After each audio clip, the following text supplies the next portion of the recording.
എനിക്ക് ഇംഗ്ലീഷ് പറയാൻ ആഗ്രഹമുണ്ട്, ബട്ട് എനിക്ക് പറ്റുന്നില്ല. നിങ്ങൾക്ക് ഇംഗ്ലീഷ് എവിടെ നിന്നാണ് സ്റ്റാർട്ട് ചെയ്യേണ്ടതെന്ന് അറിയില്ലെങ്കിൽ ഈ 30 ഡേയ്സ് സ്പോക്കൺ ഇംഗ്ലീഷ് ക്ലാസ് നിങ്ങൾക്കുള്ളതാണ്.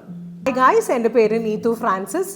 ഞാനിവിടെ ഇൻ്റർവ്യൂ കമ്മ്യൂണിക്കേഷന് കോച്ചിങ് കൊടുക്കുന്നുണ്ട്. നിങ്ങൾ ആദ്യമായിട്ടാണ് എൻ്റെ വീഡിയോ കാണണമെങ്കിൽ ഞാൻ ഡേ 1 സ്പോക്കൺ ഇംഗ്ലീഷിന് ക്ലാസ് ഇട്ടിട്ടുണ്ട്. Day 1, day 2, day 3, day 4, day 5, ഇത് ഡേ 6 ആണ്.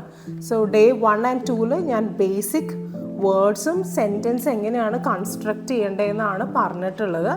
ആൻഡ് ബാക്കി വീഡിയോസിൽ ഞാൻ കോൺട്രാക്റ്റ് ചെയ്ത് ഐ ആം എന്നല്ല പറയാം, ആം എന്നാണ് പറയാം, അങ്ങനത്തെ വീഡിയോസാണ് ഇട്ടേക്കണേ. പിന്നെ പ്രൊനൗൺസിയേഷനും. സോ കാണാത്തവർ പോയി വീഡിയോ കാണണം, ഞാൻ ഡിസ്ക്രിപ്ഷൻ ബോക്സിൽ മെൻഷൻ ചെയ്യാം.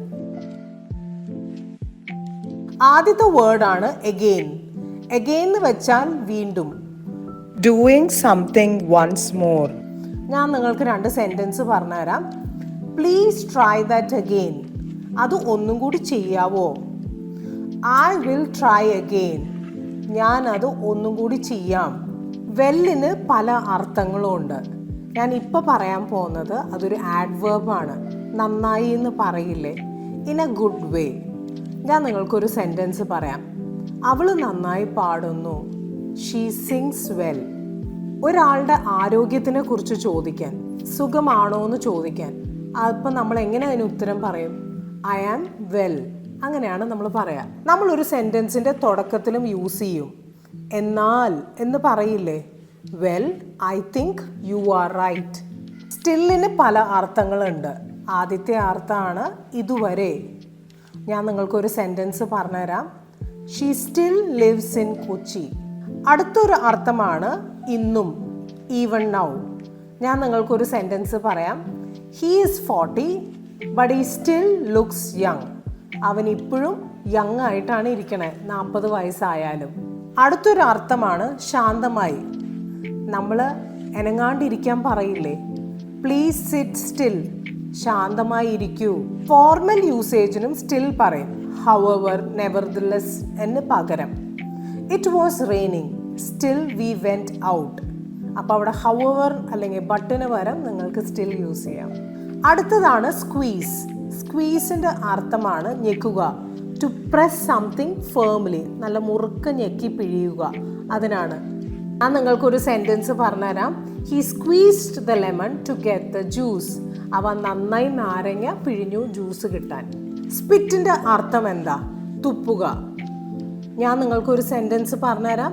She spit out the medicine. അവൾ മരുന്ന് തുപ്പിക്കളഞ്ഞു. സ്ക്രബിൻ്റെ അർത്ഥം എന്താ? തേച്ചു കഴുകുക.